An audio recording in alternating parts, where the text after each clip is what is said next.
जाति आधारित गणना के आंकड़े जारी कर दिए हैं। इस आंकड़े के सामने आते ही बिहार के साथ पूरे देश की सियासत में हलचल मच गई है।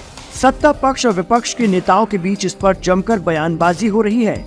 पीएम मोदी ने इसे देश बांटने वाला बताया, तो वहीं राहुल गांधी ने जितनी आबादी उतना हक जैसी बातें लिखी। राजनीतिक पार्टियों के बयानों से ये अंदाजा लग रहा है कि साल 2024 के लोकसभा चुनाव का एजेंडा सेट हो चुका है। ऐसे में सवाल उठता है कि क्या अगला लोकसभा चुनाव धर्म बनाम जाति की धुन पर लड़ा जाएगा। बिहार में जाति आधारित गणना के आंकड़े आने के बाद इंडिया गठबंधन इसके आधार पर चुनावी बिसात बिछाने में जुट गया है। लालू प्रसाद यादव ने ऐलान कर दिया है कि अगर इंडिया गठबंधन की सरकार बनती है तो जाति जनगणना राष्ट्रीय स्तर पर होगी। वहीं राहुल गांधी ने भी इस मुद्दे को राष्ट्रीय स्तर पर उठाने की कोशिश की है। महिला आरक्षण बिल पर चर्चा के दौरान भी उन्होंने ये मुद्दा उठाया।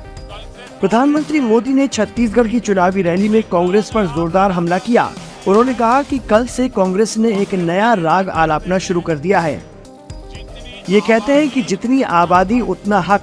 मैं कहता हूँ कि इस देश में अगर सबसे बड़ी कोई आबादी है तो वो गरीब है, इसलिए गरीब कल्याण ही मेरा मकसद है। प्रधानमंत्री के बयानों से ये समझना मुश्किल नहीं है कि विपक्ष ने जाति वाला नमक डालकर बीजेपी के हिंदुत्व और राष्ट्रवाद की मिली-जुली खिचड़ी को खराब करने की कोशिश की है।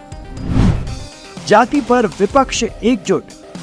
बिहार की जाति आधारित गणना के आंकड़ों के मुताबिक यहाँ की आबादी में 63.13% ओबीसी है। इसमें 36.01% ईबीसी यानी अत्यंत पिछड़ा वर्ग, 27.12% ओबीसी यानी पिछड़ा वर्ग है। वहीं 19.65% अनुसूचित जाति की आबादी है।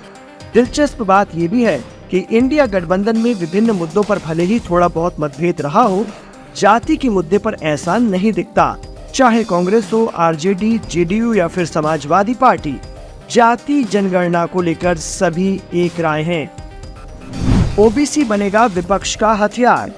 जाति जनगणना के आंकड़े सामने आते ही कांग्रेस नेता राहुल गांधी का ट्वीट आया है। इसमें उन्होंने लिखा है कि बिहार में ओबीसी, एससी और एसटी की आबादी 84% है।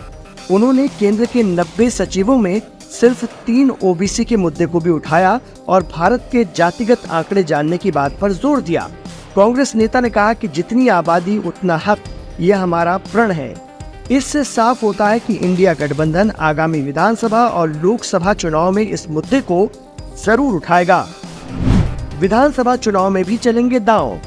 राहुल गांधी लगातार ओबीसी समुदाय को लेकर आवाज उठा रहे हैं। उन्होंने मध्य प्रदेश, छत्तीसगढ़ और राजस्थान में भी ये दांव चलने का इरादा बनाया हुआ है। राहुल गांधी हाल ही में मध्य प्रदेश में चुनावी रैली को संबोधित कर रहे थे। इस दौरान उन्होंने सरकार बनने पर जाति सर्वे कराए जाने की बात कही थी। इससे ये तय हो जाता है कि बीजेपी की हिंदुत्व वाली सियासत को ओबीसी के हथियार से मात देने की तैयारी विपक्ष कर रहा है।